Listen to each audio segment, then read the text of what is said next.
right. So now we move on to the strategy number five, which is the last strategy for this webinar. Um, and in this strategy, I'll basically discuss how do you try to optimize your tax rate while you are operating under the different business structures. For example, companies, trust, and partnerships. So some of the things you can do to basically to optimize, the lowest possible marginal tax rate, and just a few examples which I'll give in this particular strategy as well. So the first example or the first scenario we will take, if you, let's say, operating your business as a company. Now, you normally either are drawing a wage from your business as a director, or sometimes you don't draw a wage, you just draw normal drawings as an owner's drawings, and then pay dividends at the end of the financial year to cover the amount of drawings you've made.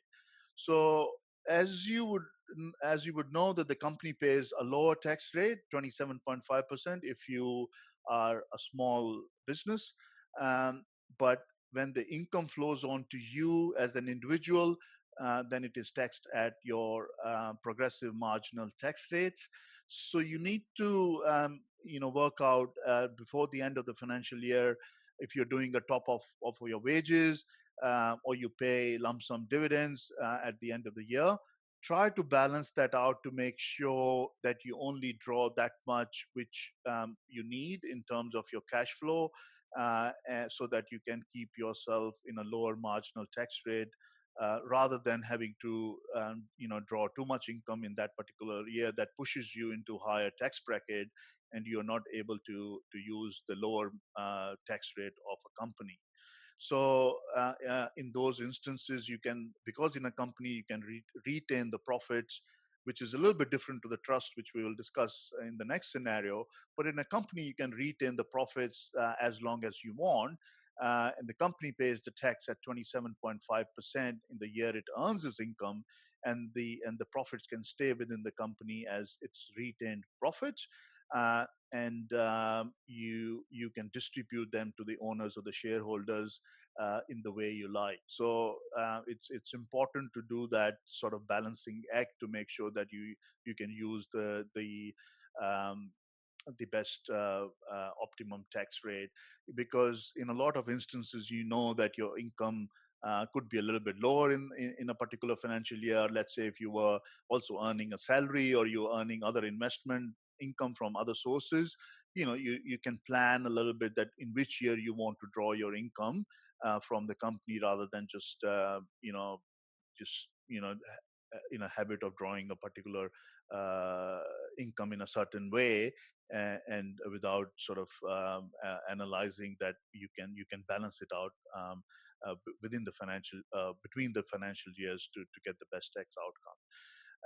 Just as you would see in the screen, I mentioned certain companies are not able to get 27.5% tax rate, but they're taxed at 30%, where most of their income, or more than 80% of their income, is not from business sources. So if they're investment companies, or they're non-small business entities above $10 million turnover, they are not able to get 27.5% tax rate.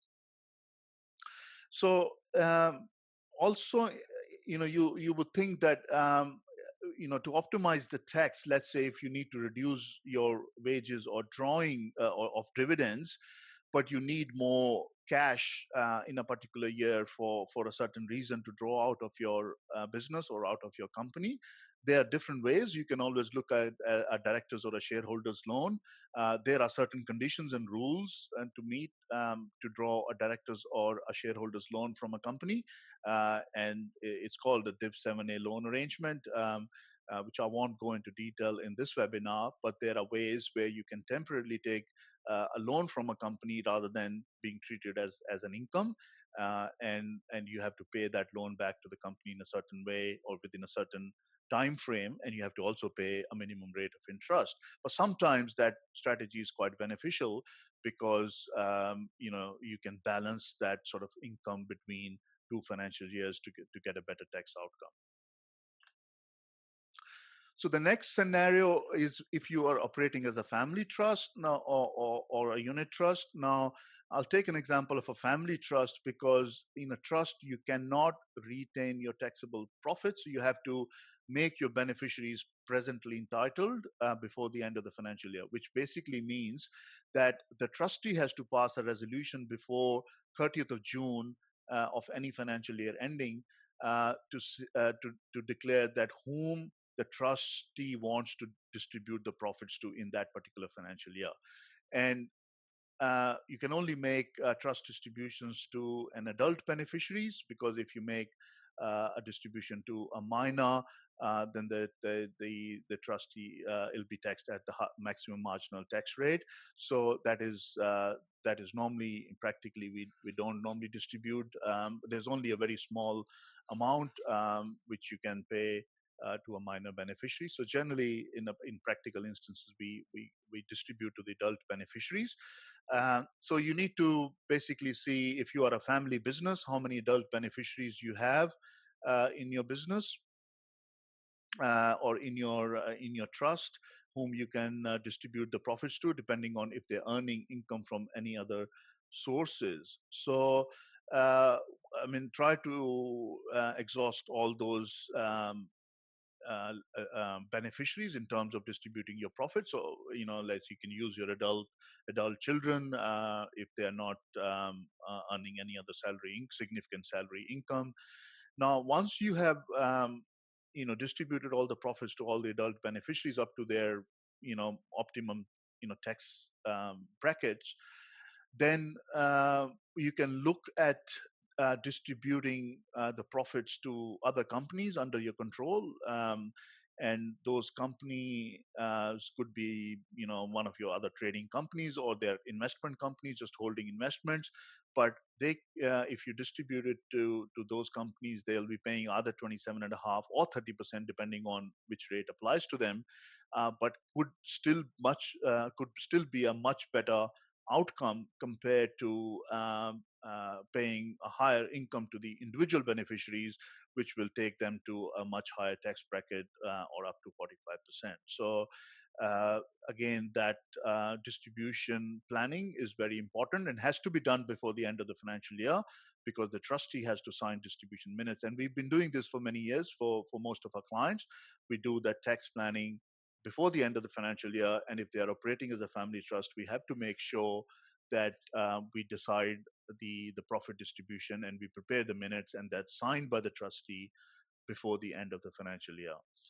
And you normally do that based on your accounting distribution estimate. That's what you can do at the end of the financial year. And your taxable income, then sort of distribution of your taxable income follows through from in the same proportion as the accounting profit.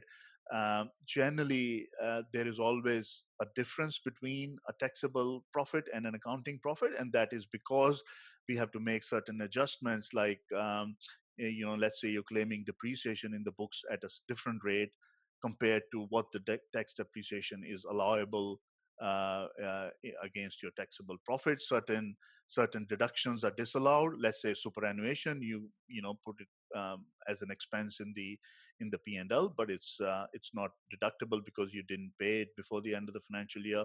So those are some of the reasons that result in a taxable profit to be different to the accounting profit.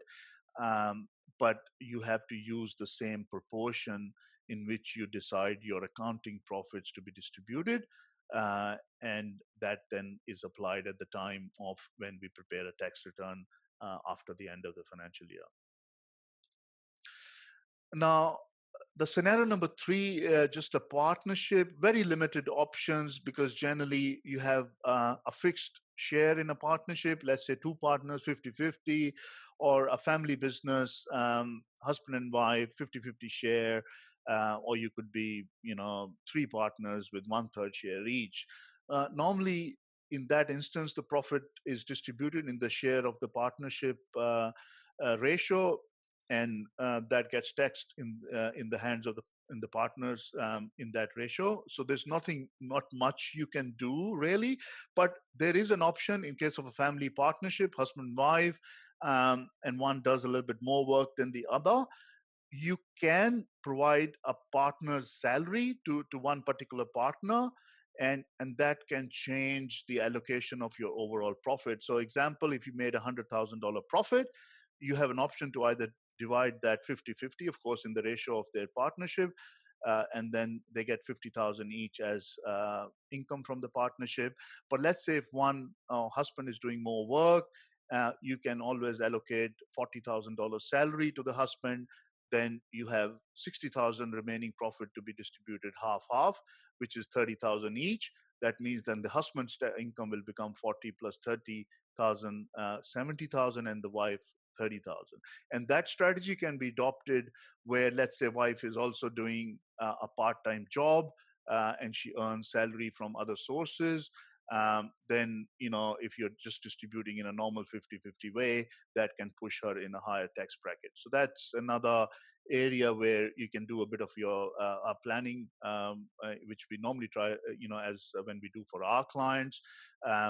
We consider, what is the most optimum way to achieve that.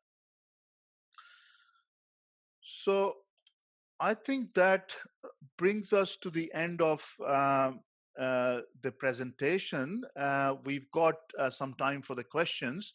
So I hope that has been helpful in terms of the top 5 strategies, which you can see which one applies to you this year. Work with your accountant to get the best outcome. So if you have any questions, of course, you can reach out to us at support@fortunaadvisors.com.au.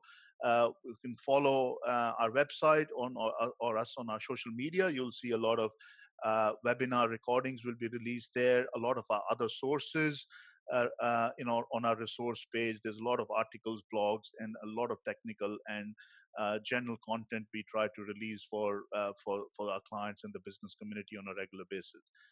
So